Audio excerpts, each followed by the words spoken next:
Good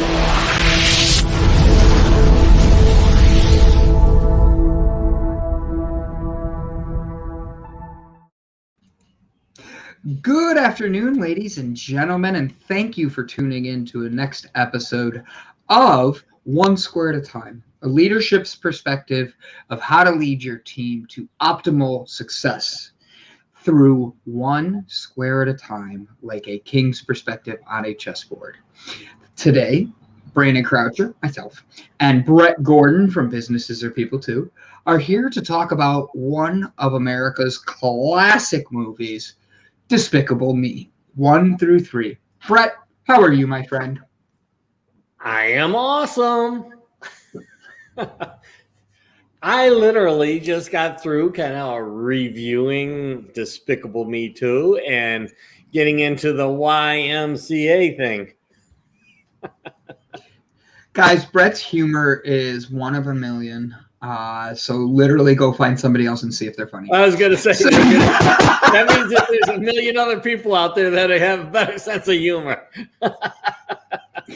I love it. Brett is one of the biggest hearts, but he's also one of the biggest dorks, and that's what makes him awesome. So, Brett, what made you decide to have us have a conversation about Despicable Me? Because I love this movie, if you couldn't tell. What is that behind you? It's Bob! Bob! Bob! Ba ba ba ba ba ba ba ba ba. It's not Dave. It's not who? Dave? No, Dave has 2 eyes. I thought Jerry had 2 eyes. No, Jerry's tall. Oh. I know this movie. I am a 100% Minion fan. I love this movie. This has been one of my movies for years. I'm intrigued of how the conversation is going to go. I even know random facts about this movie. Did you know, I'm going to give you a good one just off the bat.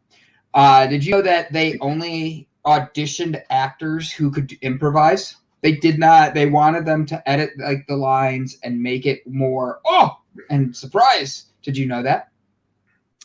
No, I did not know that. I have a bunch. What was the original name of Despicable Me? Evil F-U? Me. Evil Me. Instead of Despicable Me, Evil Me. Uh-huh. Despicable is far better. It's a cooler word. I agree 100%. Let me think.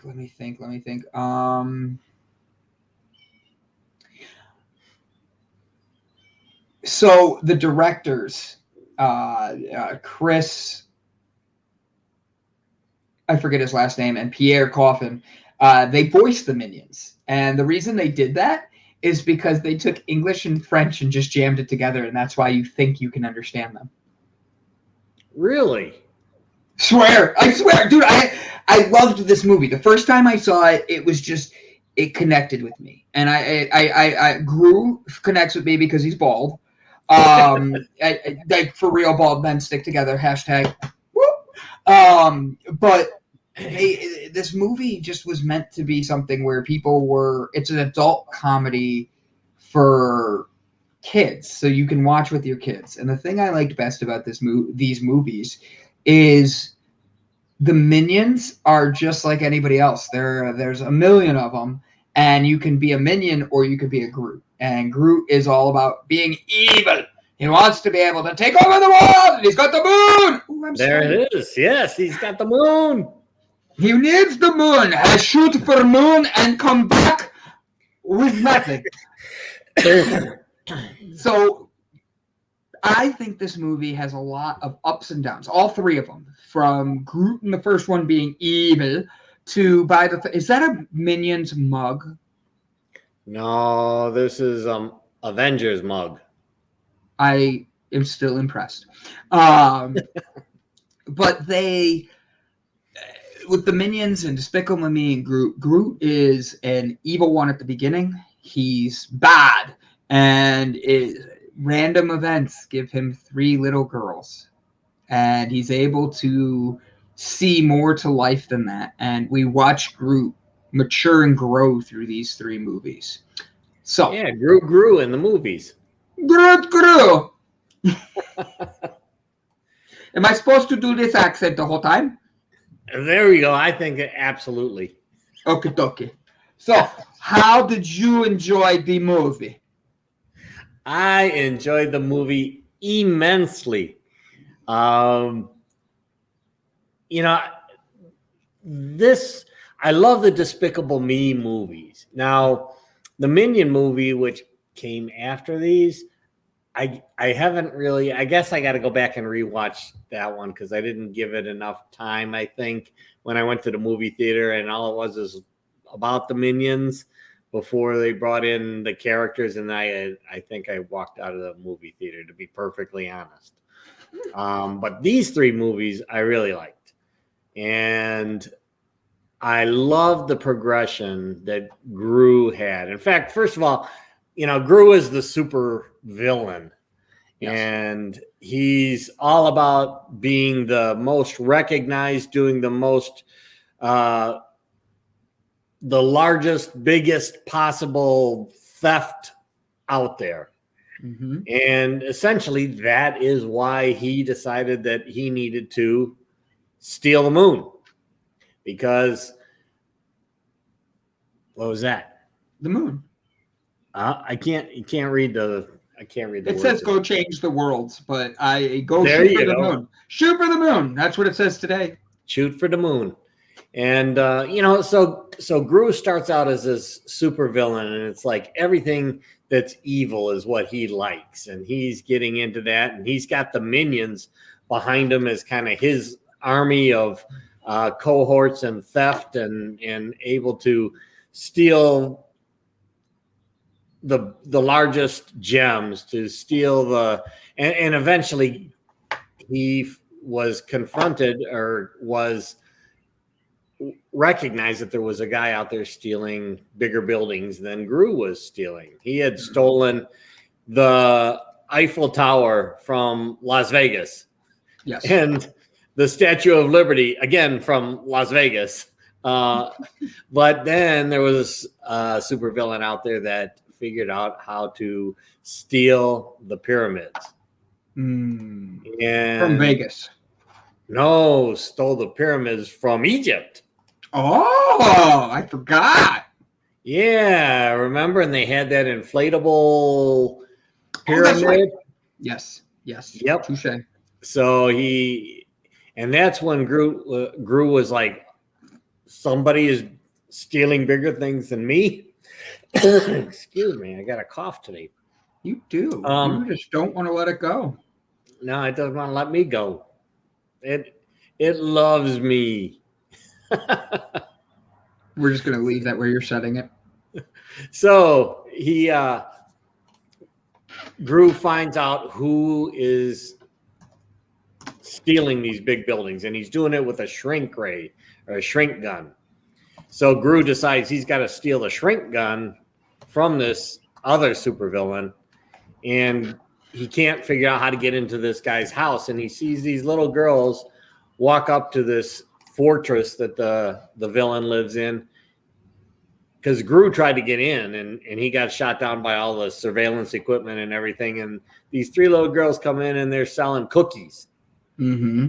And that villain who was in the fortress, his name was Vector, he loves a particular kind of cookie, so he lets the 3 girls in, and Groot's like amazed. So that's when Groot comes up with this idea that, I can get these girls and they can get me into the fortress so that I could steal the shrink gun. And that begins Gru's pathway to going from the evil villain to the super dad. And it was not because he wanted to have kids by any means. He had to lie to the they were in foster home, or they were in children's home, orphanage. Orphanage. Yeah, they were in the orphanage, and he goes in and he lies about being a doctor, and he's got this big resume and stuff like that. And the minions are behind there. The minions are behind adding in these crazy things like he's got the Medal of Honor, he won the Nobel Prize, and all this stuff. And he's trying to figure out how to play that off when he's trying to make it look like he's the ideal person for the three little girls. Anyhow, he gets to bring the three little girls home, and he was really just intent on using them.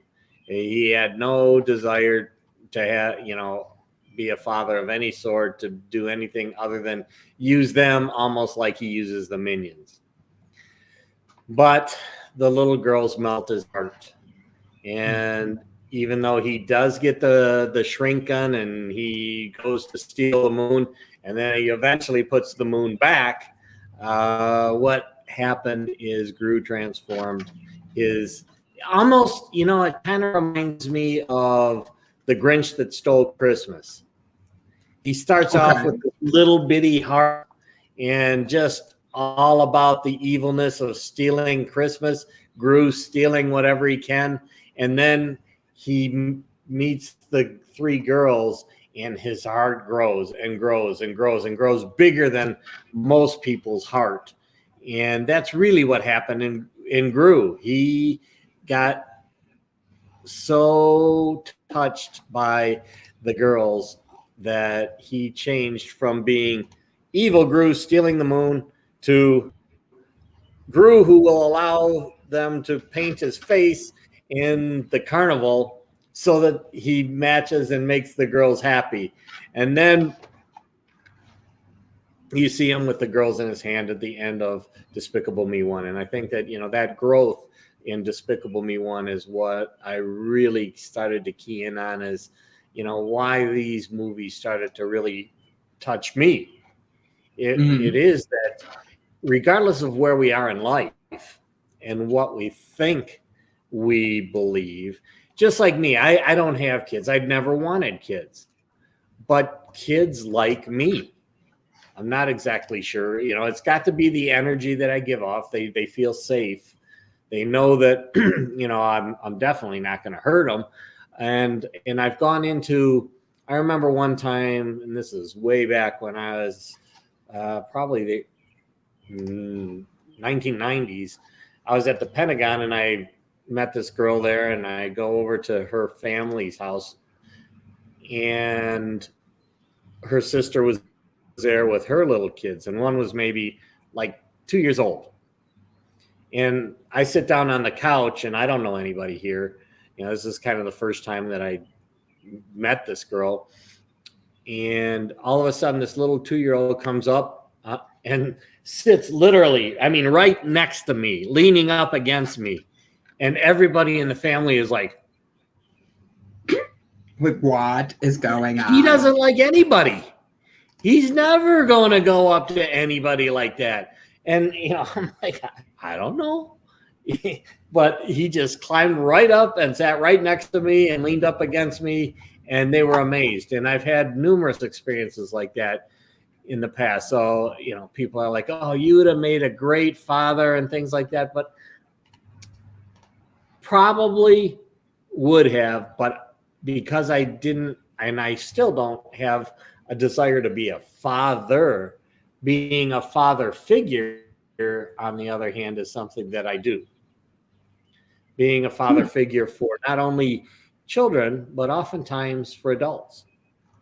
And now that I'm old and I got this gray beard and everything, I am older than a lot of adults. And again, I provide, I think, a bit of a energy that is a safe zone, a zone where people feel comfortable telling me things that are things they wouldn't tell anybody else. They haven't told other people, haven't told even their closest friends. And I feel that that's a gift. It's a gift to have that kind of energy where people are open, will open up to you and have a safe zone to be able to talk to you. In fact, it was just this week, I had a friend of mine call me up and say, hey, let's meet out for a beer. And it was 10 o'clock at night. And I'm usually helping do the morning show late, and I got to wake up at 6 o'clock in the morning. I'm like, oh my gosh, if I go out at 10 o'clock tonight, chances are I'll be lucky if I come home at 2 or 3 o'clock in the morning, which means very little sleep before waking up. But I was like, you know what? I just have this feeling that he's reaching out to me. So I go out and we spent the next 8 hours, pretty much 7 hours, talking. We had some beers at one place, went to another place, had a beer, went to another place, had some food and a beer. And I get home at 5 o'clock in the morning with enough time to get an hour's worth of sleep and then be ready for the Java Delight at 6 o'clock. Well, I just felt that he was reaching out, and sure enough, he's like, I don't have anybody else around to really be able to connect the way that I can connect with you, that I can talk about these things, that if I talk about them with other people, they either have their own impression about it, or they turn me off because I've got these views. And some of these things can revolve around whether it be QAnon or political views, or views on the vaccine and the virus, and views on life. And I have my own opinions on things like that, but most often, especially in these types of environments, like where you're talking to a friend or something, it's a matter of them allowing them to talk, and not to try to interject your opinion, to interject your views on what it is, but to allow them to talk about theirs. And you don't just accept all that stuff. Sometimes you do have to, add some information that maybe they're not thinking about, get them to maybe consider other things. As we said earlier today, there in the morning show, it's about allowing yourself and helping others to maybe experiment, to maybe consider a different opinion, to consider a different direction, and see if that fits. We've all got our belief systems. Like Gru had a belief system of that evil and being despicable was, his life's mission. And yet he unintentionally experimented having kids and found that it reached his heart, and he changed his belief system. He changed his belief system. He went from supervillain to super dad, and realized just what it meant to have that kind of unconditional love of the girls, and what it meant to him was far beyond being recognized as the supervillain of the world. Yeah. And actually, it's funny because by the third, go ahead. By the third one, he wasn't a villain anymore. He was actually more of like becoming the hero. Or was the hero, I should say. Exactly. The progression of Gru from Despicable Me to Despicable Me 2 to Despicable Me 3, I think, is very much the way a lot of people transition through life. And there are times where it takes the innocence of a child to get people to recognize that what life they were leading, or the beliefs they had about themselves, are actually not really their beliefs, or are not serving beliefs to them, beliefs that are serving well to them, and that they open up. And when they open up, they recognize there's a whole new world, a world of joy, a world of happiness, a world of influence that they wouldn't have if they stayed with their old belief system. And in Despicable Me 2, that's kind of where he went from this transition of being still kind of recognized as a bit of a villain, but in moving toward being a superhero, to actually being recruited by the Anti-Villain League to help to actually capture villains. And in Despicable Me 2 is where he met Lucy, who was an agent for the Anti-Villain League. She's the one who recruited him into the Anti-Villain League. And he ended up falling in love with Lucy. Mm-hmm.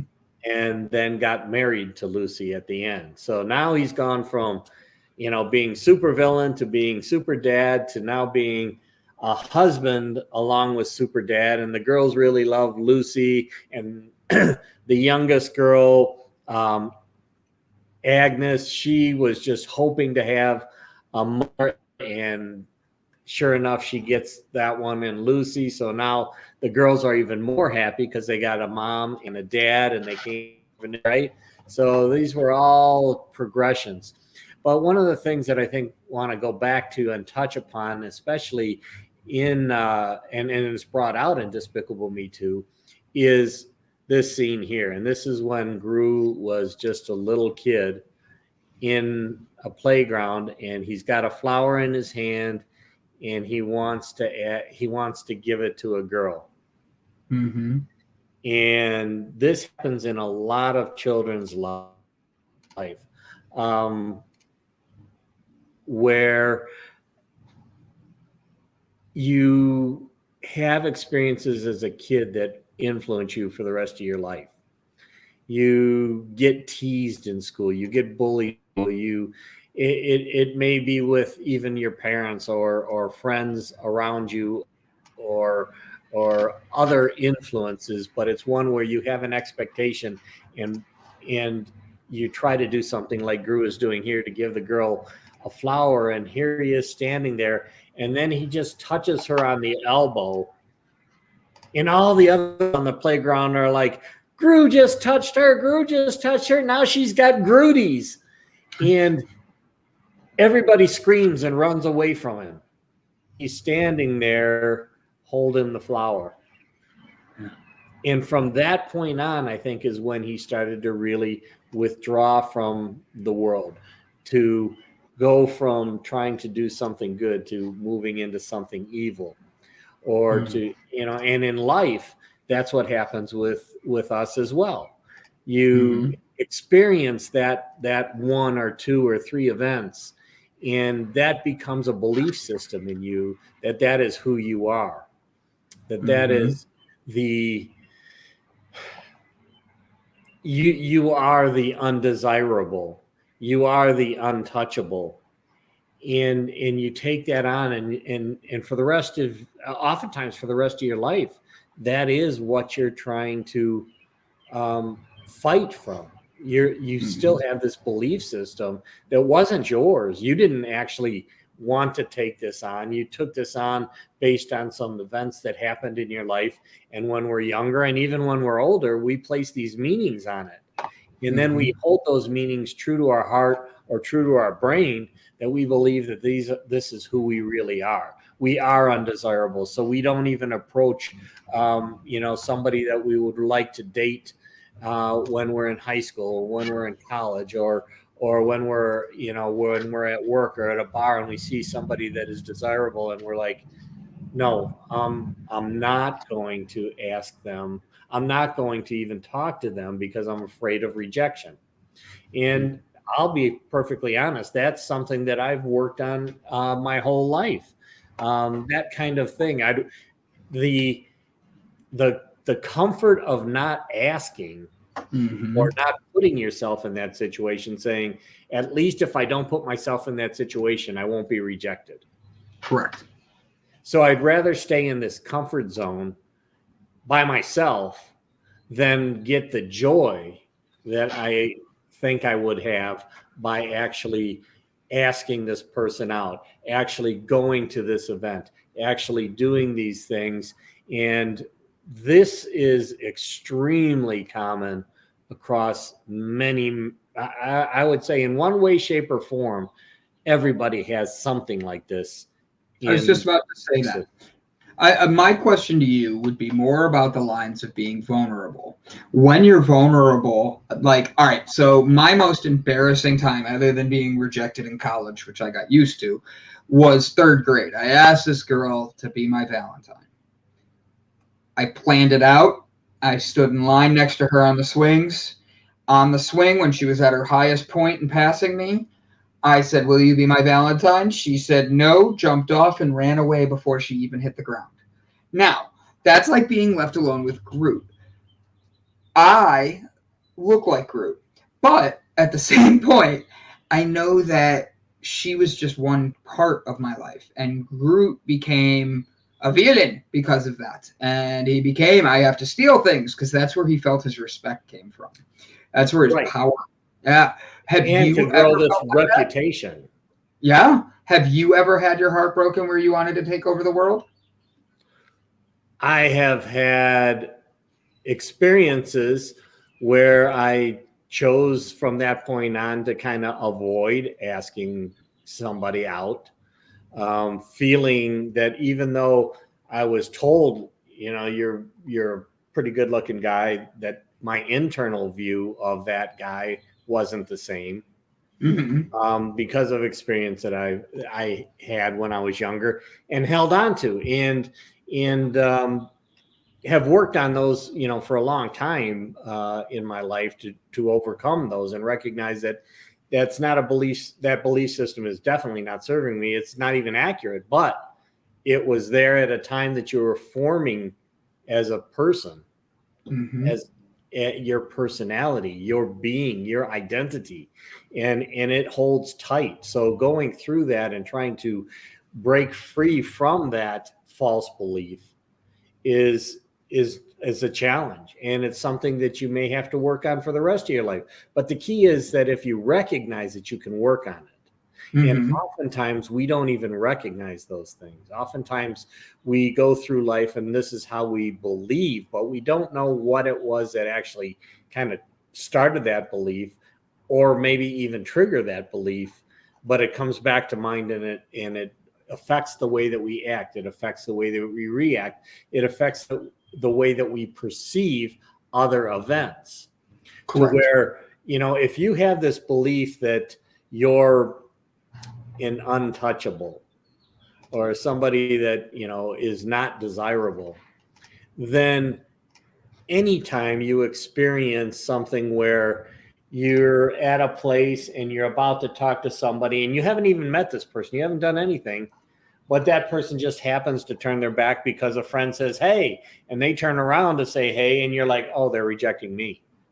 They haven't even met you yet. Right. You haven't met them, but because your intent was to try to meet them and they had something that triggered their attention in another way, your perception was, oh, they saw me, they really didn't like what they saw, they turned their back on me and they went in another direction. Oh, that just reinforces my belief that I'm an untouchable. Yeah, I agree. And what it takes is something along the lines of what Gru experienced with the children. And the children starting to, they didn't reject Gru. They didn't know that he was a villain, in fact. And yet they loved him. They wanted to be around him. They wanted his attention. They wanted his attention even though he didn't want to give them his attention. True. And then he meets Lucy, who he's afraid to ask. He likes her. He starts to be attracted to her, but he's afraid to ask her out for fear of being rejected like he was here. Correct. And then it creates that animosity in him, that anger, that feeling of internal anger, internal, it triggers again that internal belief that I am not desirable, that people don't want to be around me, and that the person, I don't even give a person a chance to get to know me because I would rather them not know me and me not know them, and than to be rejected. I can get that. Okay, he's like Groot did. Yep. Just like Gru. And it wasn't until near the end of Despicable Me 2 where he basically said, to Lucy, if I were to have asked you out, because they were in like this near-death experience, they're on this rocket going to be destroyed in a volcano, right? They're being shot by the villain there. And in that moment that they're in that flight, he's like, if we don't make it, I just would like to know, kind of, if I were to have asked you to go out, what would your answer be? And she immediately says, yes. And that was a moment, an epiphany moment for him, a moment that he finally recognizes that I'm not undesirable, that the person that I have an attraction for is also attracted to me.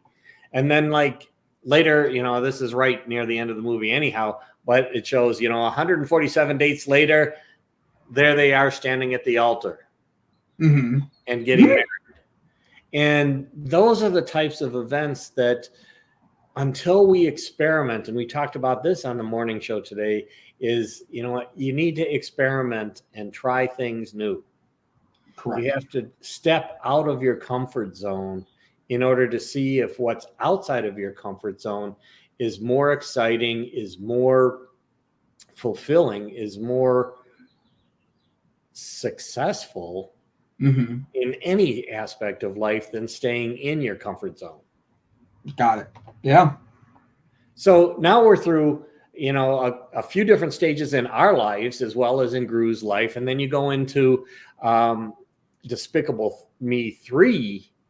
And, Gru has gone his whole life thinking he's, a only child. Okay.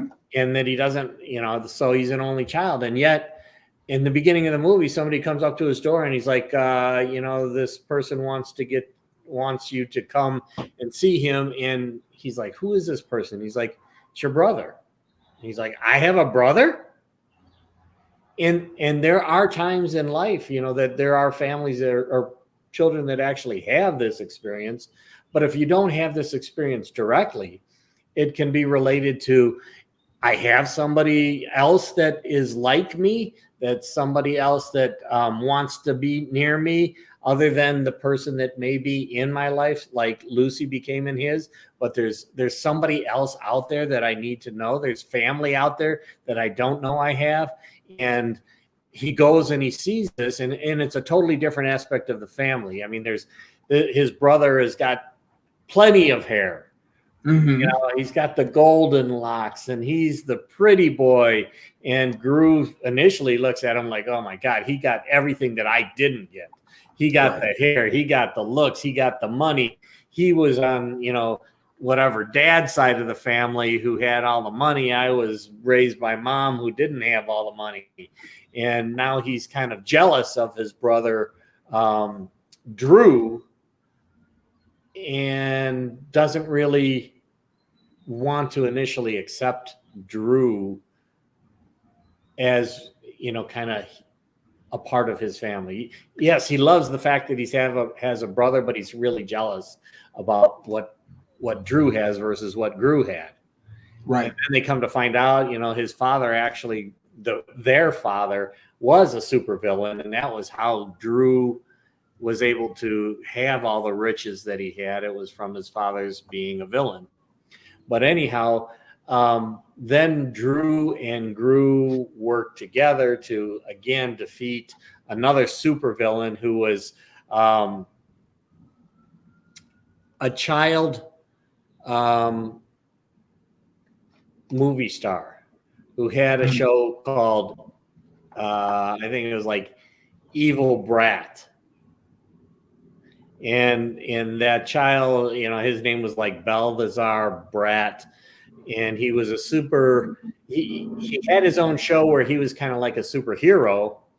But then when he went from being a young kid, cute, superhero kind of a kid that was recognized and everybody liked him, he went to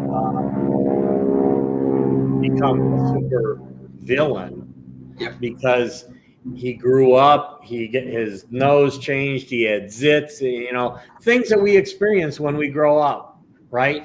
And And oftentimes it's during that stage of life that we take on this different view of ourselves. And we may withdraw from society because we start getting teased because our voice changed, we gained weight, we grew, and like girls, sometimes they grow and they get bigger boobs, but they're embarrassed because of that. Mm-hmm. And oftentimes you'll see this depending on the influences in their life. They may start to actually hunch their shoulders over in order to reduce the size, or the not the promiscuity, but the reduce what their appearance is in terms of their boobs, because they're embarrassed by them, or it's attracting guys or attracting In the attention wrong in a way. way that they don't want. Yep. And then they start to live in that hunched over kind of position, which is actually really bad for their physical body, but it's also bad for their mental state, because they have something that they can't get rid of, the way that their body has grown. Mm-hmm. But they're trying to do things both from a physical perspective and a mental perspective to make that particular attribute smaller. Yes. And then they continue to propagate that throughout their life. Oftentimes, they stay away from the guys because they were being teased about their boobs, or they were being teased. The guys, a big guy is teased about his weight. Maybe he can't play football because he can't run as fast as the other people. And these types of things start to build out in people's personas, their internal persona, that they then have to spend the rest of their life oftentimes living with that and not even recognizing that they have it per se, or not knowing how I can change my belief of myself so that I can then become the person that I truly was meant to be. Right. And excuse me. I hiccuped right before I started talking. That's wonderful. I agree, because I think that using the young women as a example is interesting, because we don't understand it being men, but using it as a way of explaining, it's like guys. Like, I remember for me, the first time I got hair under my armpits, like no one else had that, and it was very different, and everybody made fun of me for it and all that. And to this day, I still think I'm hairy. Like, and it created a persona in my head, just like for you were saying with young women, if they develop at an early age, or someone has something like Groot dealt with, or his brother with being in a richer area and all that, it creates these stereotypes of ourselves in our heads. And that's what you're saying is happening through, and we're connecting it through men and women there. And for this, it's interesting because how Groot in the first one grew to being the influence for his brother and the other, I forget her name all the time. Lucy? Yes, Lucy. They literally are able to see the difference in him and how he had to make these changes from his angry self to a new self and a new Groot. Exactly. A lot of times people see things in us that we don't see in ourselves. Yeah. They see tremendous value in us, beauty in us, love in us, attractiveness in us, that we don't recognize when we look in the mirror, when we look at ourselves, when we are in our inner world, as opposed to allowing really maybe influence from the outer world. And a lot of this, I think, really does start from especially the body shaming kind of things. Those things are happening through media, through movies, through things along those lines. Now, when we're little kids, say we're going into sixth grade, maybe up to eighth grade or whatever, until you go to, say, high school, and you're in swim class, or you're in gym class, and then you have to go take a shower in a communal shower. And now those body things, those image things oftentimes come out even more because guys are hearing about having a big Johnson and girls are talking about big boobs or small boobs, and yet you're going into a shower and there's guys that are teasing you because of the size of your thing versus their thing. And the same thing goes for girls, and the same thing goes for hair. Whether the hair is in places that it should be, or maybe the hair is in places that shouldn't be. And those things then impact you. And in high school, we should probably have something in schools that really talk about this whole concept of how the body grows, how everybody's different, how everybody needs to recognize that these differences don't mean that one is better than the other before you ever walk into a shower like that, before you walk into the locker room like that, because it is in those locker rooms that you end up learning what is desirable and not desirable, what you make fun of and what you don't. Then you get the cliques that develop around those things. You've got your jocks, you got your nerds, you got your cheerleaders, and you got the groups that are not the desirable ones. And everybody starts to pick these things up, and then it starts to translate to attributes that you can see more readily. Oh, she's got the hair. He's got the gorgeous locks. Oh, she's got the body, and she's got a bigger body. He's got the jock body and the V shape, and I've got the one that's more like an apple. But these are the types of things that happen. I didn't expect that. Sorry. I was expecting peach. I was expecting something like that. He looks like a pear. And then you're like, an apple. And I'm like, I've never heard someone say they're the shape of an apple. That caught me off guard. I'm sorry. Go ahead. So, but these are the most formative times of our identity, that if we had a better training in psychology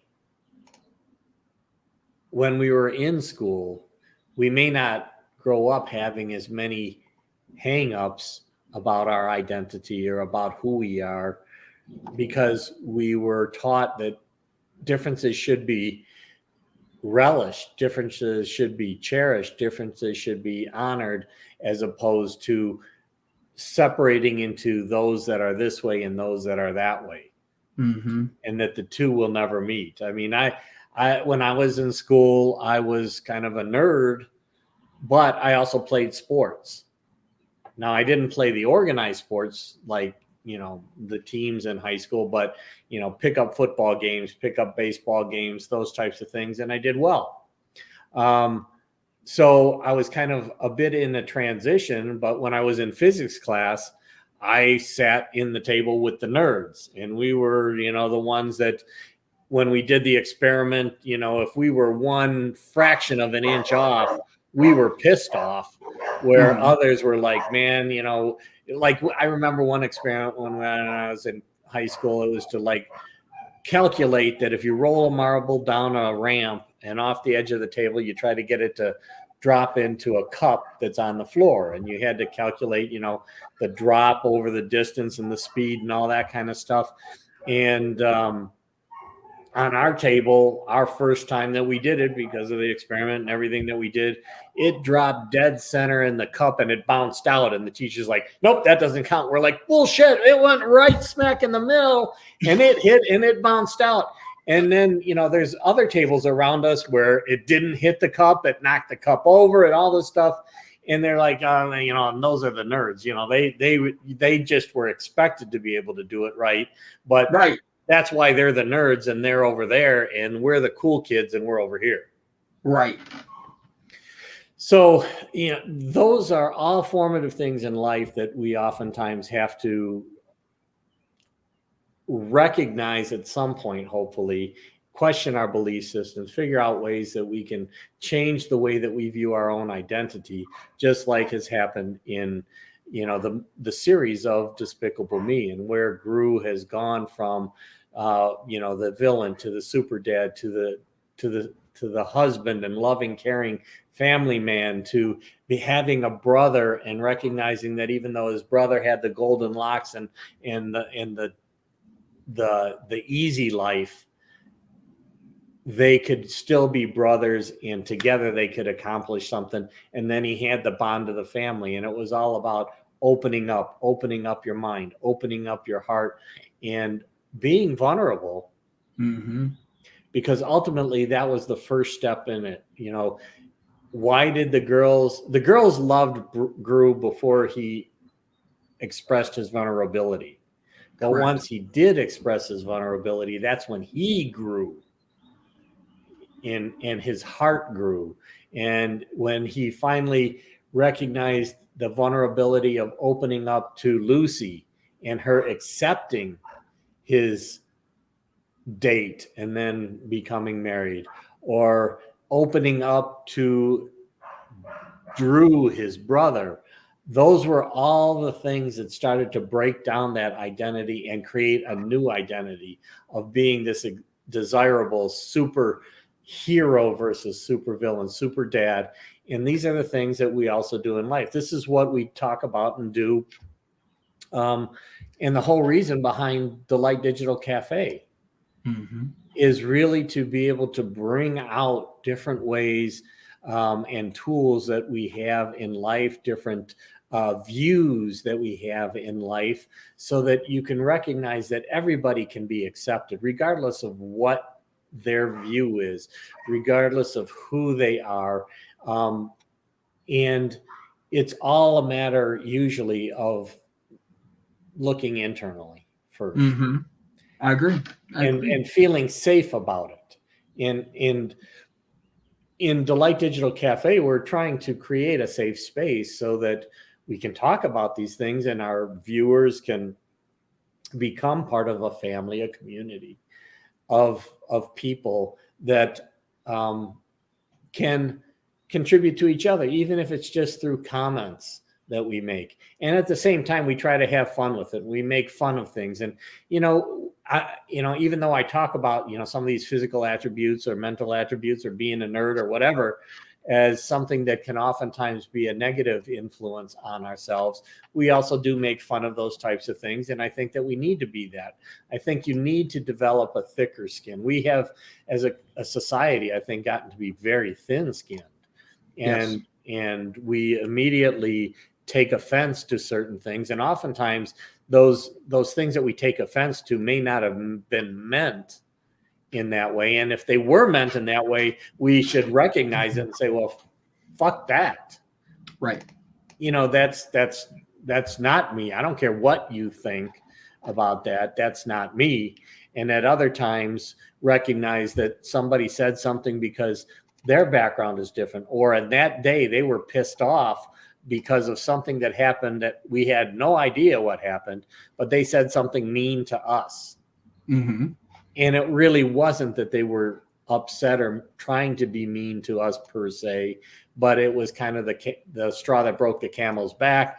We don't know all the other straws that were on the camel before the one that kind of triggered their response to us. And then we have that choice then of to either take that in and say, oh, wait a second, maybe that's really me. Yeah. And what they said is right. Or we say, no, that's not me. And I don't know what they had going on in their day. And I need to give them the benefit of the doubt that their reaction was not that directly related to what happened and is not focused on me specifically, but it was focused on the events that they were having throughout the day, throughout the week, or in their life. Because oftentimes that's the case. If somebody's having a tough life at home and they see somebody who is not got that same kind of life at home, sometimes they're like, well, you're privileged and I'm not. And that's a big part of what's going on in today's world, this whole concept of privilege. Now, whether it be associated with a religion, a race, or a group, uh, Mm-hmm. oftentimes people look at it and say, well, they were privileged to be there. Well, oftentimes you didn't even have a choice. You just grew up there. Right. Um, and it then becomes us and them, and we need to get more into the we.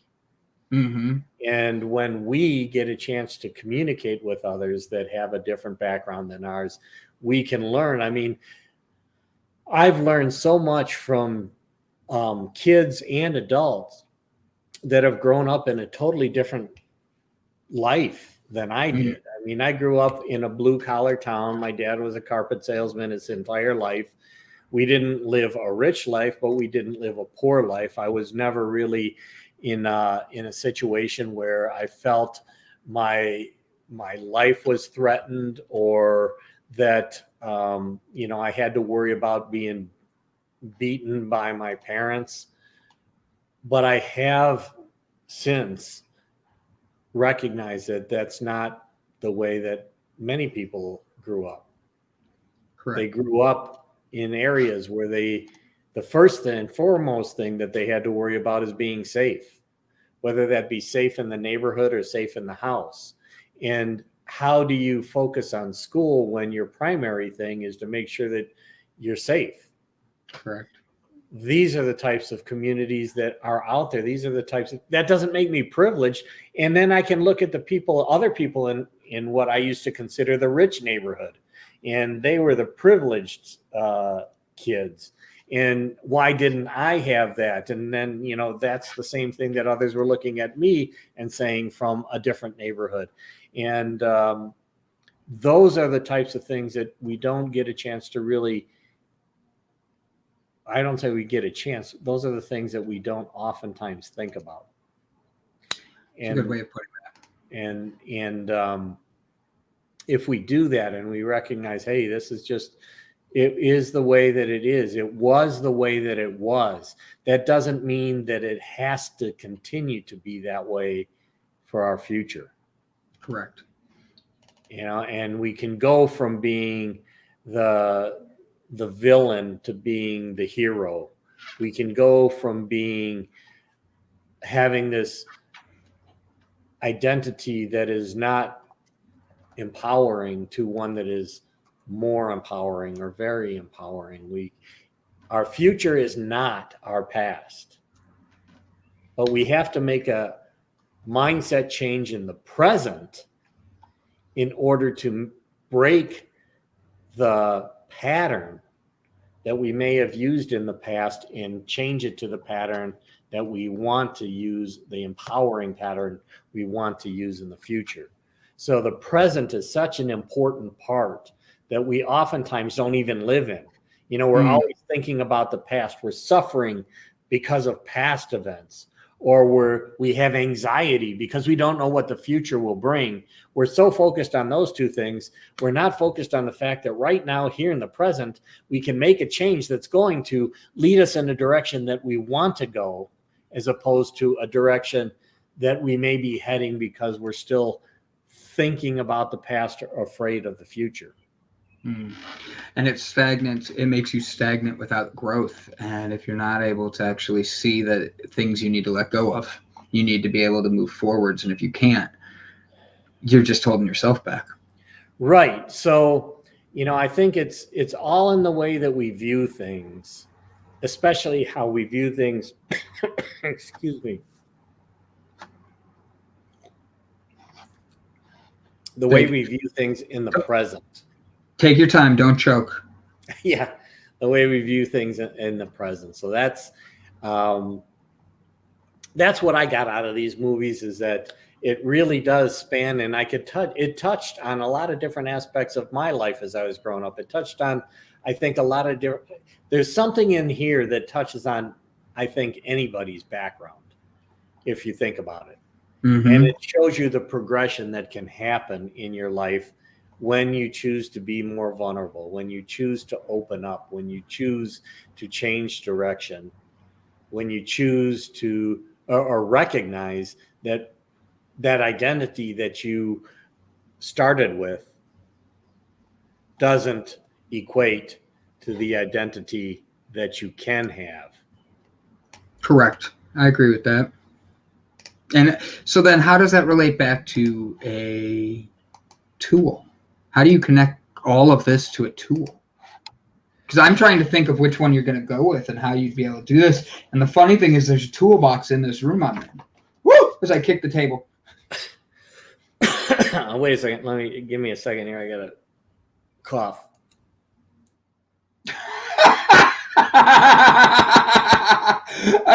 I'm sorry. I'm not trying to laugh, everybody. Brett pulled himself. Okay, I'm back. So, if you are not watching, you need to go to YouTube and click on this. Skip to about 55 minutes in, and Brett is about to blow your mind. All right, buddy, talk to me. Okay, so the tool is goggles. And the color of the goggles you choose to wear. These right now are like turquoise goggles. So now the world around me has got this turquoise tint to it. You know, we always talk about you see the world through, or somebody says you see the world through rose-colored glasses. Mm-hmm. You know what? Sometimes that's what we need to do. We need to put on some goggles to change the way that the world is coming into us through our eyes, through our ears, through our senses. We can change that. I mean, it can be as simple as putting on these different glasses. It's as simple as changing the way that we open up and become more vulnerable. If we do that, then things can come to us. Bob, who rides a motorcycle around the country. No, not that Bob. Bob that rides a motorcycle around the country and is on our Friday show. He is an ideal example of how you don't have to have a lot. In fact, whatever you have, you give, and you get in return 10 times, 100 times over. You're able to influence your life and the lives of others well beyond what you thought. But you have to see life in a different light.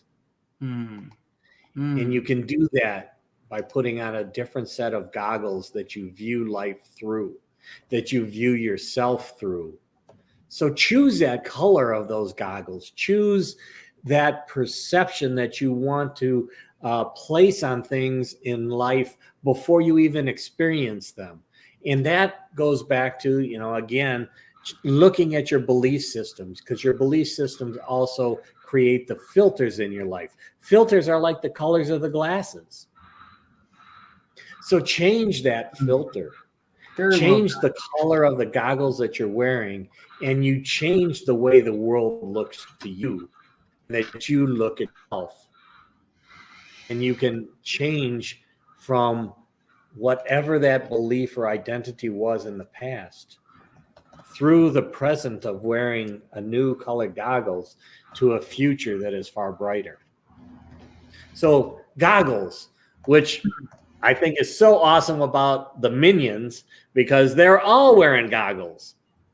And, they look at life in a very happy-go-lucky way for the most part. True.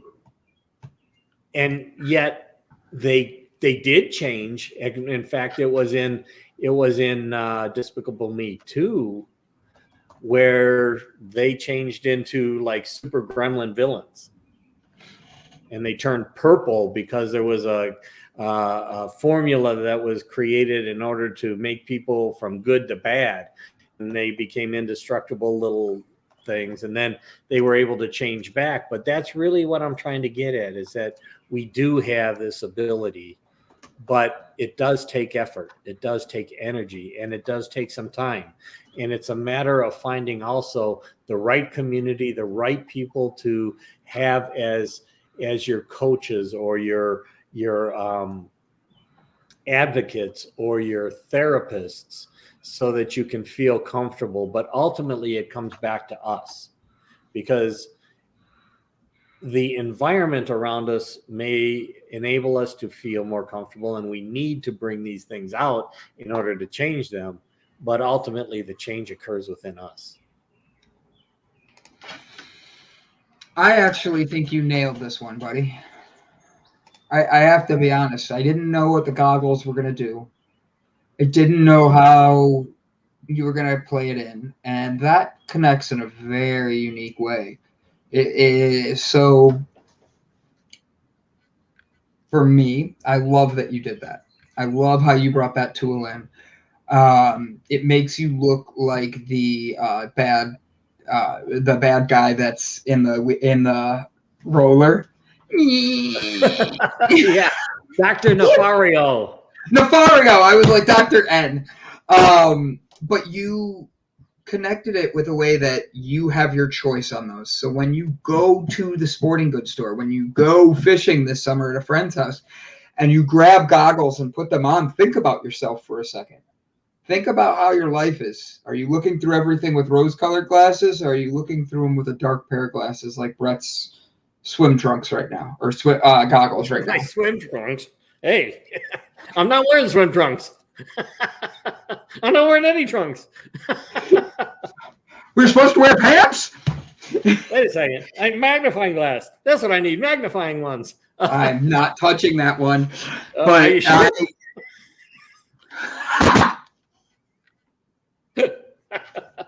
You walked into that one. But, it's the glasses that sometimes we have to put on at first, but then we can take those glasses off later on because we've actually been able to change our perspective. Sometimes we have to use something that's more of an external thing to change the way that the world looks. To Brandon, you look so awesome. I love your new look. I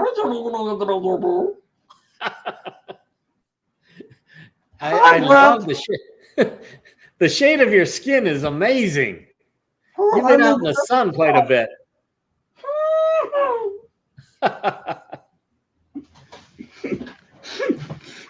So, that is exactly right. If we have fun with things, even though to begin with, it may feel uncomfortable to have that fun because it's not something we had fun with before. It's not something that we looked at in this way before. But when you put the goggles on and you wear them for a while and you start to get that new perspective of things around you, and you get that new perspective on that past, and you look toward the future, if you want, you could even use a dark colored glasses in the past to kind of shade that out, make that past smaller, and put on bright colored glasses in the future that bring in, all of the shiny things that are yet to be experienced in life. And recognize that right now in the present, we have that choice to do that. So, it's actually a technique that you can use where you can look in the past and make it dark and kind of black and white and grayed out, not so clear and everything as to what was happening in the past, so that past really starts to look further and further away, and then turn the other direction and look at what you want it to be, and it becomes bright and big picture, and you're looking at it with the magnifying glass and the rose colored glasses and so forth, and it becomes the picture that you're moving toward. And when you do that, you actually start to break the patterns that have brought you to where you are today, but are not going to need to affect your future if you choose to change today. I think that's very well said. So Brett, this was a good episode. Yeah, buddy. I think I need to look through my new glasses and see what life has for us, because it's very easy to look through life in a negative mindset, in a mindset that keeps you stagnant. And sometimes it's about taking off the goggles and seeing yourself for who you are. Or changing those goggles from those gray, dark goggles that have kind of been your past and putting on those bright yellow goggles, or the, bright orange, like your shirt, goggles, to what your future is going to bring. And we can use those goggles today. In fact, we can change our life in an instant, but it takes time, however long it takes, before we recognize that all we may need to do is change the color of the lenses in our goggles in order to be able to make that change. And then we can change our life in an instant. So I think that, Despicable Me was an amazing series of movies. They're actually talking, I think, still about making a Despicable Me 4. Yes, sir. And it'll be very interesting to see how that plays out. But I think that the life of Gru and the life of you can progress from where it was to where you want it to be. You just need to open up, you need to be vulnerable, and you need to take chances, make experiments, and find communities that are supportive of the time that you are in that vulnerable state, so that you can become more and more empowered and comfortable in your new identity. I think that's a great way of saying it. Brett, do me a favor, buddy. Tell us who this is, what the show is, and how people. We're broadcasting this one kind of soon, aren't we? We're going to do it on Monday. Yeah, we're going to drop this one on Monday. We're going to go into the interactive session on Thursday after that. So it's going to be very, very cool. What the heck was that?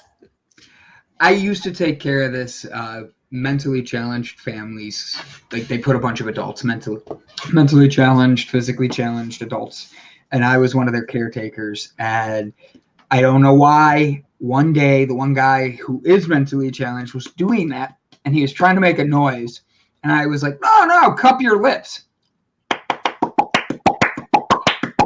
And I made that noise, and he goes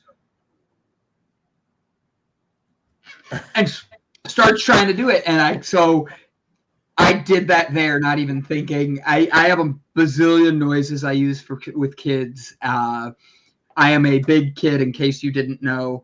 And aren't we all? I think we need to bring that back into our lives if we aren't. 100% yes. 100% yes. So tell everybody who we are, what we do, and why we do this. And we'll see everybody on Monday.